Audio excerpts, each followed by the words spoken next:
If you get a cold, you're not called a flu, you're not called a flu. If you get schizophrenia, you're called a schizophrenic.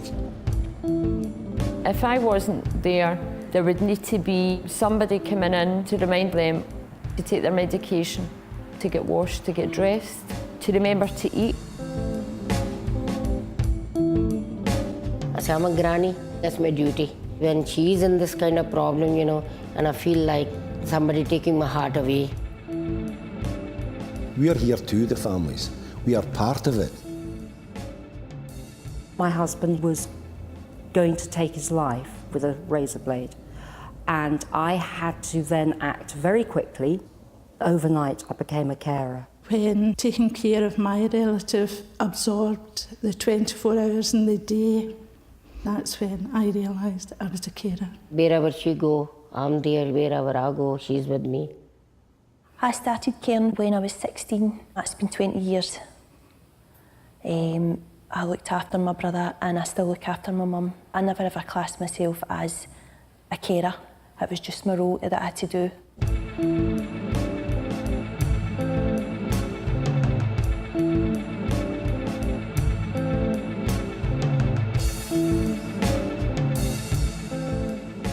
How did you feel when you became a carer?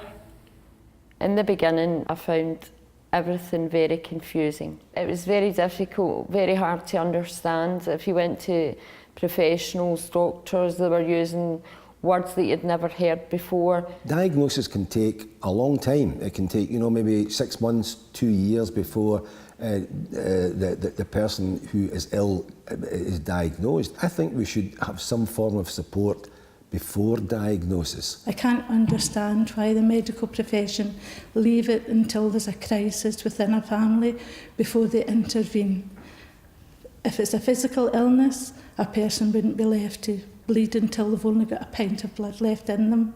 So what's the difference between the physical intervention and the mental intervention? Is there anything you wish someone had told you in the beginning? In the early days, it was as if all these services were in a big closed castle and I couldn't get near them. And I was outside and didn't know anything about them, and there were names and people and organisations, and none of them launched a lifeboat. It was as if I had to go and fight my way through that. Now, I don't expect them to do everything for me, but what I would have hoped that in some way these doors would have been open. I wish when I was 16 I had someone to tell me that there was help out there for carers. We've got feelings, we get stressed out, we need support. He can't cook a meal, he can't choose sort of simple things. It's almost as if he's not the person that he once was, which affects me. They won't wash, they won't dress themselves, they won't get up, they lie late, they're up all night. They don't want to go out the house. She wouldn't even bother to eat. And that time I feel like I've got a double job. And having the person that you love most in the world begging you to help them take their life is not funny. I didn't never cry in front of her. I always cry. I go in the toilet, close the door, and I give them good cry and come out. My family, my close family, didn't want to talk to us. So I had that distance from us because they didn't understand what mental health was all about. I tell all the Asian community, all my friends and everyone, nothing shame to be a mental health problem, Because mental health people are just the same as you and I. Yes.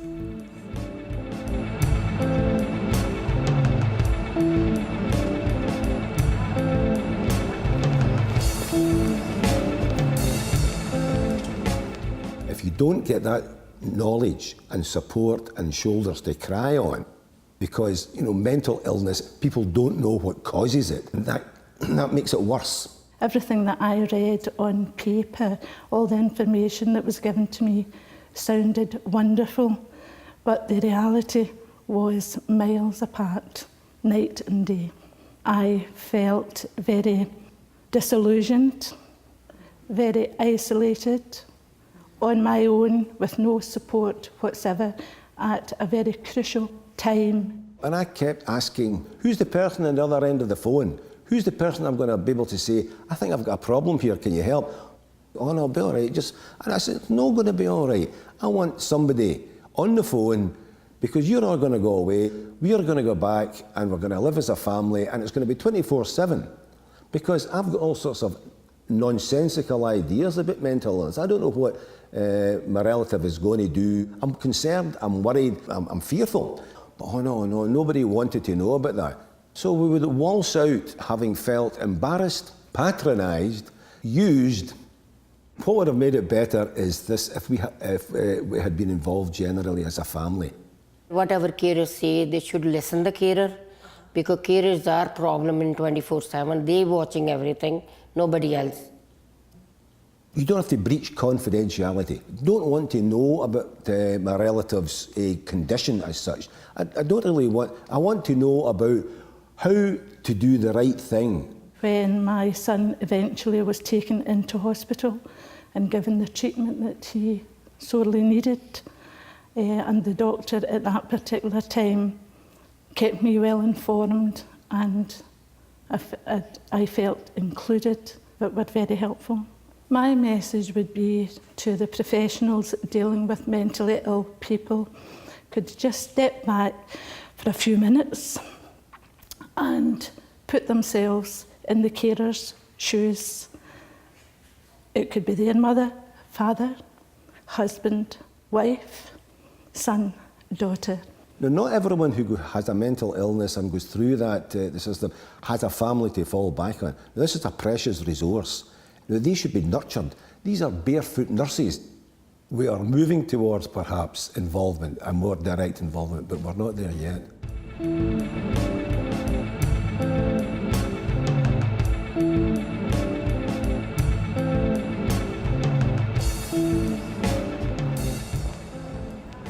Can you tell me what's helped you most? The medical people did what they do, and I support them. Don't get me wrong in this at all. But the real support starts to come from the outside agencies. Glasgow Association for Mental Health in particular, but were very helpful. I realised that I was not unique, and that in itself gave me strength. Because you're talking with other people who've been there, seen it, got the T-shirt. You begin to realise that what you've been going through, people have been going through for decades, and there is ways out, and there's ways of dealing with it. And there's shoulders to cry on, because sometimes you can get quite angry, irritated, and you get guilty, and you can defuse this within the group. If it wasn't for GAMH and also my mum's nurse that comes out, I'd be totally lost. Anytime I've got any problems, I can just give them my phone. They've always got time for you, they explain things. And I feel like GAMH is my backbone. And through them, I've learned so much about mental health, and now I can support other people.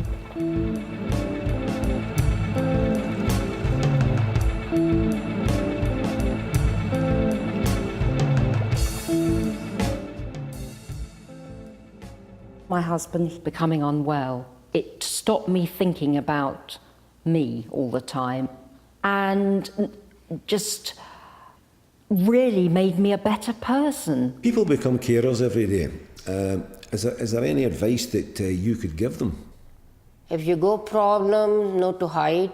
Speak to your doctor, speak to your GAMH people. Don't feel shy or don't hesitate to speak each other. Come out for help, because the help is everywhere. Don't hide it. It is nothing to be ashamed of. Don't go through it on your own. Don't feel ashamed to ask for help. Everybody has to have help at some point in their lives. Until they don't speak out, they're not getting any help. You have to remember, as a carer, the most important thing is me time, no matter what. Go swimming, join a class, learn something new. All this makes it possible for me to look after me, because you have to look after number one. If you don't look after number one, you can't look after anybody else. And I've learnt that the hard way. You can't make it go away, you can't cure people, and there's no point in punishing yourself. You can learn to live with it, some forms of mental illness. It's great having my relative back the way they were to a degree. That's good fun. The periods of illness disappear, so things can get better. That's it. Don't let it hold you back.